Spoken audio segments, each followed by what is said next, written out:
bunch of stuff anyway. So the premise of the show is kind of like entrepreneurship for moms. And I always wanted to be a stay-at-home mom. I got pregnant in business school, surprise. And I always wanted to be an entrepreneur too, but of course I was tempted by like the shiny corporate job syndrome. I'm a high achiever, and so, wanting that corporate job was such a temptation. And then when I got to business school, even though I wanted to be an entrepreneur because I wanted to be a mom one day and I wanted to, start my own business, I was then tempted again by like corporate America, right? I was like, but I can go be a consultant at a Fortune 500 consulting company at McKinsey. I'm at business school and this is why I'm here. And why would I not go after that? And then I became, surprise, pregnant. And I feel like it was like this God thing where it was like, nope, like you're supposed to stay, like just trust this process, like trust that you can do something great when you're right next to your kids. And not that that path is for everyone, but that spoke to me. And so hearing your story, I just want to kind of go through, I know that it sounds like you do something similar. I know that you're a mom. I mean, you've done so many cool things. Like, not only are you a Texan, which is near and dear to our family's heart. I don't know if you knew this. We lived in Dallas for a little bit. Oh my gosh, that's where I am. I've been here There for you 10 go. years. Yeah. Yeah. But anyway, I just want to hear your story and kind of if you could touch on some of those marks of, the entrepreneur heart of a mom. hmm Absolutely. Yeah. Do you want me to just go ahead and jump right in? Yeah, yeah. So for the ones that don't know me, like you mentioned, my name is Brooke Rivera, and I guess to really understand who I am today, you have to kind of go backwards. And I grew up in a super small town in Covington, Georgia, and I grew up in a broken home, an addictive home, and my parents divorced when I was really young, and really that kind of set the tone for, most would say, you are where you come from. And I like to say you don't have to stay where you come from. And that kind of fueled my fire from a young age to go, you know what, I don't have to stay in this place. I don't have to be ordinary, and my past isn't going to be a way that I fail. And so I started very, very young, and I realized that I was kind of smart right off the bat and got good grades really easily and ended up skipping eighth grade. Started high school at the age Okay, of wait. I have to jump in here. I skipped eighth grade too. no, But really? I feel like it sounds cooler when you say it. But when you said that, I'm like, what? Okay. Sorry I jumped in, but I was like, wait a second. But No. I'm a September birthday. Oh, see, I'm a May And birthday. Yeah. okay. So I was Okay. So carry on. I got so excited when you said no, that. yeah, so I was already a young one. So because I Okay. graduate, with your normal class, my birthday wasn't until the But almost November, yeah, that's like a whole yeah. other ball game. Um, I ended up skipping eighth grade, started high school at the age of 13, and then graduated at the age of 16, and Oh my gosh. a first generation college student. And So you were a whole year ahead then, like oh an yeah, entire year. Okay. yes, Wow. I was so young that in Florida, when you took driver's ed, you had to be 16 to take driver's ed. I never got to take driver's ed in high school because I wasn't old enough. Okay. That's like next level because mine is like I was a September birthday that was older. And then I just decided to skip just maturity wise as a girl. And I was, decently getting good grades. So they allowed me to, but it wasn't like I was like I could have gone either way. Yeah. Oh my goodness. And Okay. I just feel like that kind of molded my personality. I went into, lived in a dorm room like the usual with three other women in an apartment, and I was obviously younger than all of them, but they called me mom. And it was just because my soul is old, and so I feel like my brain kind of matched my soul. And I met my husband really, really young. I actually met him right after I graduated, and we've been together for the whole 16 years since then.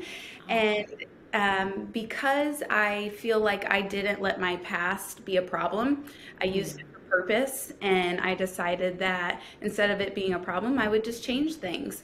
And I had a very unconventional start to things. I went to school to be a teacher, secondary education, and I've done everything but that since. So I've been a professional dancer. I worked in amusement parks. I still walked. And because my husband and I are 15 years apart, we decided to start a family. And so I became a young mom, and I had all of these big goals and dreams. And I realized from a very young age, you know what, you can have your dreams and your babies, and they're not going to deter me from what I know I'm destined to do. So I was 4 months postpartum when I made the Tampa Bay Lightning, and I was a girl with a 4-month-old, and she would go to an arena with 60,000 people with little headphones on and sit and watch hockey games. And I continued to do that even after my second baby. And it was him that I was like, okay, Brooklyn, the crop top isn't cropping anymore. And now, and I ended up, long story, I ended up in the hospital setting. I was a childbirth educator. Again, I am a very eclectic person when it comes to what I've done and what I can do, but I was working the grind in the hospital because I just was like, you know what? My biological father told me I couldn't do it, so watch me. I'm going to do it and take while I do it. And so I was like, I've got to be successful. I've got to show them that I'm going to make it in this world. And then I had my second baby, and it was when I realized I had 6 weeks, and only 6 weeks, and he was going to be put in daycare when he couldn't even hold his head up hardly. And I said, you know what can I do that I will still be fulfilled as a Enneagram number 3 that needs Me too. You're speaking my language. And that's when I started my first boutique. And I knew nothing about business. Like I mentioned, I did secondary education in college and then went into healthcare. And so I started this business and realized that I could literally talk my way into anything. And I was like, confidence for me it breeds success. And you can't tell me differently. If you are confident in about something that you're doing, they will believe anything you say, and you will talk yourself into success. And so when I started my first boutique, I started it here in our home. It was upstairs. Literally didn't know that I should even have an LLC or about taxes. Word to the wise, you should, or you'll end up, if you're really good at your job, you'll end up, to be frank, because I didn't know what I was doing, and I feel like people are gatekeepers of success these days, and that's something that I pride myself on, is that I will never gatekeep how I succeeded, because telling someone else how to do something the right way doesn't deter what you're doing at all. Totally. I am all about that. I think that was like the preface of this podcast. I'm like, if I could figure out as a mom how to start, a digital social media platform, I'm like, what is stopping anyone else that has the desire to do that while also being a mother? I love that you say that, but what I hear before I want to dive into the boutique and that whole story, but what I hear is you have this tenacity that I feel like it sounds like you weren't taught. It is like something that you were almost, in some, it's like where does that come, where do you think that came from? Was it just this determination because of I know you said that it was, but is it because I would think about that with me, because we're Enneagram 3s, we are the high achievers, and so is it the nature or nurture? And in your situation, it didn't sound like it was the nurture. So is it nature then? But then you have to have that perseverance and grit. And I don't know that that's just always a natural thing. And I know that the experts say that it isn't. So I'm curious where you think you get like that confidence, that drive, that even when you weren't taught it. For me, I think it comes from My surroundings. So it is that I just did a keynote speech and I talked about nature versus nurture and which one is more prevalent and holds more weight, and really we don't know. And for me, I had like a double-edged sword when it come to that. It was my surroundings weren't great, and then just my inherited traits weren't great too. If you thought about it, I'm like, okay, I come from a poor low income family that also has addictive personalities. Like, what the heck? How am I ever going to get out of this? And I also have siblings, and I watched the progression of my older sister's life, and I just knew in my gut, like it was a gut feeling, like I am just made for more. And I know that I don't want this to be my outcome and this to be my story. And even today, going into Mrs. America and things like that I've done, there's so many ways that I could have used my past as my platform, but I didn't want to give that any more light than it was. I don't want people to feel like, woe is her, that she had all of these obstacles to overcome, because that's not my purpose in life. That's not my purpose to weigh in on where I came from and what I had to go through, because ultimately I ended up with a great life. And I have a wonderful mother that supports me and a stepdad that would hang the moon for me. And so if I focused on the negative of it, there would be no room for change. I love that. And I feel like I can relate to this so much because I've had, different types of struggles like addiction, eating disorder. And honestly, I don't talk about it because I've never heard someone say it the way that you said it, because I think my mind thinks the same way. Whereas I look back and I'm like, that feels like an entirely different person that I don't know that I even have to touch on it, because of how it feels like just this separation that I'm like, but I'm here and this is what I did. And I'm like, I think those things were like the positive that, I don't know. I just have a different mindset around it where I'm like, there's nothing I feel like I can't do, because, that's an interesting way to look at it though. And I love it. Brooke, you have to realize that pain is purposeful, but it doesn't have to be your whole story. Yes. And I don't want it to be. I am not one that wants to harp on all of those things. I would rather talk about what I've done since then and what my past is now. And because of my past, I am able to stand here today and be a little more proud, I think, of where I've ended up in life and what I've been able to accomplish. But I don't think that it's something that I should never talk about. It's just I don't focus on it. And I am a really, really big believer on what you let your mind wander on is what you will receive. And so if I just sit there and think about how sad it is that, I don't have my biological father in my life, then that's how I will feel all the time. Or if I'm just so grateful that I've got a mother and that my children have a father in their life, and that father that birthed them, with me, then I'm okay. And you know what? God knew that I would go through that path. And so he gave me an awesome stepdad. And so I focus on those kind of things and go, you know what? That is a part of my story, but let me tell you about who I am now. Let me tell you about how I got here versus what happened. I completely agree. And I'd say that's the greater problem maybe with society now, is just that finding the victimhood. And I mean, that's a conversation for another day. It's just finding the victimhood in everything. And then it's like, you can't, if that is the basis of what we're doing in everything, like how do we expect it to experience the joy of our lives and the abundance and positivity and the great things for ourselves if we're so wrapped up with what happened or what we didn't get? I think it's such a great message for everyone. So then back to the boutique. So clearly you have the right mindset going into everything.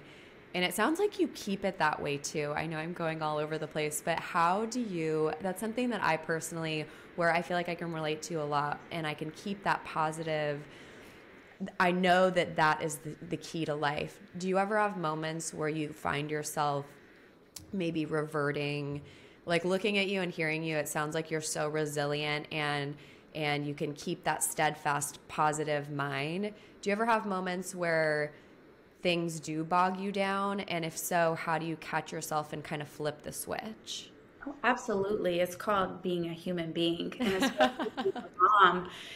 When you put the pressures of society on your back, plus the own pressures that you put on yourself when you have this high achiever attitude of life, and then add a husband and social media, it's impossible not to get overwhelmed and feel like you're failing. And I have just learned, especially the past few years, that you can do it all, just not all in one day. And grace and patience with yourself go a long way. And no one's perfect. And I would rather show that online. I am such an unconventional influencer, I guess, if you want to call me that. But, and very, when it comes to even Mrs. America, which we haven't talked on either, I feel like I showed an attainable success to others. And that is what I strive to do, is show that what I am doing is no different than a ton of other people. I just happen to do it in a crown and a sash. And so I love it. it's true. And I just gave myself a lot of grace and said, you know what?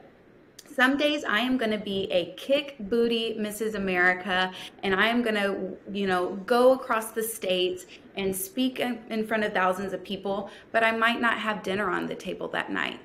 And that's okay. Because the next day I'm going to reprioritize, and I guarantee you they'll have a hot meal. We'll do bath time together, bedtime together, but I might have not posted a picture of me in a crown. And that's okay, because we are mothers, and we have to realize where the value lies is really what it is. What has the highest form of value? And when I started in my path of business and entrepreneurship, and leaving businesses that I helped grow to a multi-million-dollar brand, I realized that money couldn't be the highest form of value. Because if you start thinking about things, I could say, hey, Brooke, you want $1 million, but for the next 24 hours, each one of your family members is going to pass away. But here's $1 million. You're going to immediately go, no, my family is way more important. If I'm like, okay, here's $1 million, but you're going to live the rest of your life sick, you'll go, no, but my health is more important. And if I say, hey, Brooke, here's $1 million, but you know what? Now every day is cut by 12 hours. And you're like, I'm having 12 hours in a day now? No, time is more important. So when you start seeing that finances can't be the highest form of compensation, that fulfillment is, that's when you learn to give yourself a lot of grace and patience and go, I can do this and I can be successful, but I can also sit back and be content and at peace with a little bit of sustainability for a while as well. Absolutely. Absolutely. And I think that, like, when your body starts to feel out of whack or you maybe financially you're doing great, but you just don't feel right. And that's, I think, when that recalibration comes in. And it sounds like you went through that, and it was kind of this moment of stepping away from those opportunities. And how did that kind of go down? Was it like was it that little nagging that kind of kept coming back to you in those opportunities? Or how did that unfold when you knew, okay, this isn't meant for me right now? I think it's easy to get caught up in the grind, and we live in such a fast-paced, shiny, new world kind of attitude. And so I started this boutique, and it flourished super quickly. I literally ended up retiring my husband from the car business. He was my first employee, slinging women's dresses. I mean, he is a 6'3", 250-pound Marine. And he would put women's dresses on just to help me sell stuff. And so we were at a super high, but then I realized like I now at that time then had my third baby, and I was like, I am spending more time talking to a phone with my head down than I am staring into my children's eyes. And that's a reality slap in the face if there isn't one, you know? And so I stepped back for a side. COVID hit pretty much. The COVID was a forceful light in our life that I will say even though the hardships that came from it and the devastations, and personally, I will have a small gratitude for COVID because it taught me to prioritize my life. And through COVID, an opportunity came up with a very large boutique called Typically Blush. It's ran by an influencer. She was a mommy blogger too. And she was like, I see that you had this great boutique and I want to start one too, but I need your help. And I was like, no. I'd actually just won Mrs. Texas, which is a whole nother story, but I had won Mrs. Texas and I was finally content with life and trying to manage all the things. And But then there's that knock, like, no, but you want to do this. You can make a good business great kind of thing. And I did. And I went in there for 2 years and I grinded out and I helped someone else grow to a multi-million-dollar business. But it comes to a point where you are sitting in silence going, am I valued? Do I feel worthy? And do I feel like I am continuing to grow personally as well as financially? And if those answers are no, then you are in the wrong place. You're dying. And that's completely. And so I feel like that sometimes happens too, weirdly, when you get not to the top, because I don't think there's ever a top, but you maybe achieve something that you've wanted to do. And then you get to that place of having done it, and it's that reevaluation period where you're like, is this what in the next step, right? It's like, you're like, is this what I'm supposed to be doing? And how do you then go to that next thing? Because I feel very similar to that. I feel like I'm in that position right now. Social media has been my business, and it's running great. And I'm trying to find, you hit those moments where it's like, this is not that it's not, and you don't want to be grateful, because so many people would be, oh my gosh, I would love to do that. But do you know what I mean? It's just that feeling where you're like, I just want to make sure that I'm doing like what I'm made to do while I'm prioritizing my family. And it's not always an easy answer. It's not always... and sometimes you're in that holding period of trying to figure it out. So what was that like? It sounds like you kind of were going through that. How did you then, I don't want to say get out of it, because again, I think there's so much purpose that then leads you to the next thing that you should be doing. But how do you deal with those moments? It sounds like at this point in your story, you kind of were going through that, where it's like, what should I do next? I think you have to truly be honest with yourself and the people that you trust the most. So social media and friends and family can be really loud sometimes, but I have always said I'll never take advice from someone that I would not trust with giving me opinions. So I'm like, if they are, or never take opinions from someone that you wouldn't take advice from. And so all of these opinions were coming at me about what to do. But I sat down with my husband and I said, you know what? Money is right up there with oxygen. You need it to go around. But at the end of the day, what do we actually need versus what we want and what we have? And so I think you step back, and it's just a sense of not always feeling like you have to keep up with the Joneses. Like if you have food on the table and you feel safe and you have a cozy home and your kids are taken care of, and our kids don't want for anything. It was just that desire to always have more. And sometimes more doesn't equate to happiness. And so Yes. for me, it was like, all right, I've got to sit back and go, do I continue to grind for other people and it's stealing my joy, or do I step back and bet on myself? And I'm like, it's time that I bet on myself, and I put my faith in God, and I go, I know that you are going to make sure that I'm right where I should be and that we're taken care of. So I left and I came home and I prayed and I cried and I said, I know with what I have to offer, it isn't conformed into a box or a bubble with a job description on it. And it really is. And I'm not meant for the corporate world. I was joking with my husband yesterday. He's a bigwig in business, and he was on a Zoom call, and I heard the word circle back 7 times. I'm listening and I hear these guys going, we're just going to circle back. I opened his door and I started dancing in front of him. I was going, I'm circling back. I'm circling back. You're And like, this is too yeah, serious for me. but it was those kind of moments where I go, you know what?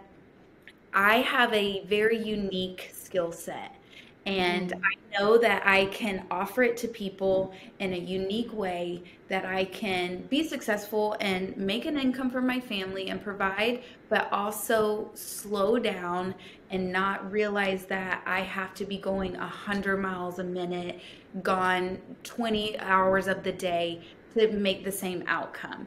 So I left I guess you can call it corporate, but it was a small business that I grew. I left it and I came home and I evaluated and said, Brooklyn, what am I good at? What am I good at that I can do, that I can still have my time, have my family, and grow myself? And it was honestly, it was coaching. And that is what I do now. I'm a pageant girl. So I won Mrs. America in 2021, and I went on to compete for Mrs. World and placed top 15 there. And so many people were like, Brooklyn, I feel like when I watch you and when I listen to you, I can do it because you do it. And I was like, you can. And I said, that's what it is. I am like the epitome of attainable success. And I was like, you just have to believe in yourself, bet on yourself, and stop putting your fate in other people's hands. 1,000,000%. I feel like that was like mic drop. And I felt that so much in corporate America too, where there were almost these, I worked in commercial real estate brokerage, and I felt like you had to like be a certain way. I was like, there weren't a lot of women, which was fine. But if you were a female, they wanted you, even the female mentors were like, you need to wear your hair back, and kind of like you couldn't wear certain clothes, which to a certain level I understood, or like certain nail polish. And I'm this, Southern California bubbly girl, and I was trying so hard to fit in. And, even my dad's a businessman. And so I think his encouragement me to be in real estate and even, wanting to make him happy. And I ended up quitting, being like, I'm not going to fit into the box of what, and not, my dad is wonderfully supported, but even just the commercial real estate, I'm like, I don't want to spend my time making this company rich, being in a box that I have to be in, when I believe in myself enough to be able to create something that represents who I am, which it sounds like is exactly what you are doing with your coaching business. And I loved something you said too, is this idea that you can create a business that gives you time. And I feel like I've been relentless at that, because I do think women, when you bring kids into the world, there's something on a mother's heart that we struggle with, not being able to put our families first. Yeah. At the same time, we are so valued and needed in, I think, in working society, and we have so much we can add. And I feel like my relentlessness comes where how can I create an environment where I can do both? And I haven't done it perfectly because I, like you, have gone to those moments where I'm like just spinning out of control with the business, or I'm, staying at home with my kids, but I really have that heart for entrepreneurship. And so it's kind of this teeter-tottering. And lately I'm at the point where I'm like, I just want to like crack this code where I've been able to balance it. But I love what you said, because it's like, how do I get back my time so that I can be, and so that's the path that I'm on right now, to like, to figure out like, how can I create more passive income opportunity, just those tinkering things, because I think so often, like you said, we create boundaries around what it is we have to do. Like and that's when people start to feel stuck and resentful and bitter. I feel like when they're like, well, I can't, you don't know, because I have to go to a job and then I don't even see my kids. And it's like, how do we, back to, I think your earlier point is like, create, like, I don't think life is meant to be lived that way, where you just don't feel like you're living your full potential, or you're unhappy because you have to leave your kids and go work for someone that you don't like, or and so I just love your story so much, because it's a testament to that. It's a testament to betting on yourself. Mm-hmm. And so tell me about right now with your coaching business, where you're at with that, and how, does that feel good right now? And and I know it's never without like its challenges, but absolutely. And to go off of your point, and I know some people, the word balance is, people have different opinions about it. Like, balance doesn't exist. And I do think it does. I think balance is an attainable thing to have. I put in place no misses in my life. And so when I think about what I want to accept in life and what I want to do, it's got to fit into my no misses. And what I mean by that is, my daughter is an all-star cheerleader, and she has competitions. We're gearing up for it right now, big competition season. So one of my no misses is I will not miss a competition. And so if an opportunity comes my way, I love this, that interferes with what a no miss is for me, then it's a no. And you have to set that boundary. Only you can do that. And so if a no miss isn't dinner with your kids at night, because sometimes that's not a huge priority for some families, and that's okay, but you set your no misses. So if a no miss is no, I will put my kids to bed every single night, and I will never miss a sports event. And a job opportunity comes my way, and I'm saying this because I literally had a job opportunity come my way this week. And I sat down with them and I said, listen, you want me, I don't want you. I said, I'll do a great job. I 100% will, but here's my no misses. Do you still want me? And if they say yes, then you have set the tone, and you can do that in your own business. And that's what I think people forget. Is you start your own business, you're the boss. Yeah. And so make it work for you, and make it work for your no misses. And that's where balance is created. And that is where a mom can do it all. You can. You just have to be willing to be real with yourself. And the moment you step away and start taking away those no misses and going, well, just this time. Well, just this time. Now, for a season, you can do that. For Mrs. America, I had to do that. It was a small season of my life that, yes, I missed a couple sports events, but for the greater good of being Mrs. America and showing my children that this is not permanent. Thank you for sharing me with the world, but I promise you, as soon as that crown gets off my head, I'm not going to miss another one. And they were okay with that. So just having that open dialogue with yourself and with your family, that alone will help you realize that what you're doing is right where you're supposed to be. And those big goals that you have are attainable as a stay-at-home mom plus being an entrepreneur. And so when I created 1720 Coaching, which is my pageant and personal development brand, I said, I am not going to work on Saturdays. Sorry. Like, I will coach you, and I do one evening a week right now. Now, this will adjust as I grow and as my priorities shift in life, which I feel like you should allow yourself to do, have those priorities change. But it has been so rewarding to help other women find their voices and find their passions and be able to expand on it in a way that is just so empowering. And it's my way of, I will never compete again. I mean, you really can't compete after you're Mrs. America. Like, what else am I going to be? But I kind of won the lottery on that title. But now I get to help other women achieve their goals and help them realize they're no misses, and help realize Randy Zuckerberg, who's Mark Zuckerberg's sister, wrote a book, and it's about picking three. So it's those things where I say you can do it all, not all in one day. Pick the three most important things for that day. Do those three. Now, tomorrow, those three might still be the exact same. It might be work out, pray, and go to my job. But the next day, maybe working out wasn't a priority. Now it's cooking dinner that day. And so I really teach women how they can be their best versions of themselves while they're in the corporate world, while they're a mom, while they're an entrepreneur. It all matters. And for me, it's all equal. It's just your choice. What is your choice? And be confident in that choice. I love that.